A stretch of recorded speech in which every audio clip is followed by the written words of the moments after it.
ဤဂါထာတော်ကိုနေ့စဉ်နက်နက်အိယာထချိန်၌အရှိရက်ကိုကြည့်၍9ခေါက်ရွတ်ပါညအိယာဝင်ချိန်၌ဖျားရှိတော်တွင်9ခေါက်ရွတ်ပါဖုံးတကိုကြီးမား၍လက်လာပရှင်လန်းပါလိမ့်မည်အလုံးကိစ္စအကြံစီတစ်ခုခုတို့ကိုပြုလုပ်ရန်ရှိသောအခါတို့၌၎င်းမတော်မီအိမ်လေကားတွင်ရပ်၍လမ်းဘက်သို့ကြည့်ပြီး9ခေါက်ဖြစ်စေအချိန်မရခဲ့လျင်တစ်ခေါက်ဖြစ်စေရွတ်ဆို၍သွားပါလေ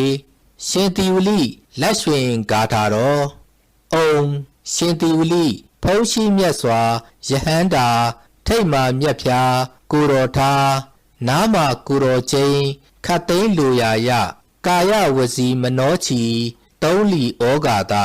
ရိုသေမြတ်နိုးကျွန်ရှိခိုးတကိုးကိုတော်ပြအရာခတ်သိမ်းအောင်မြင်ငြိမ်းစီတည်း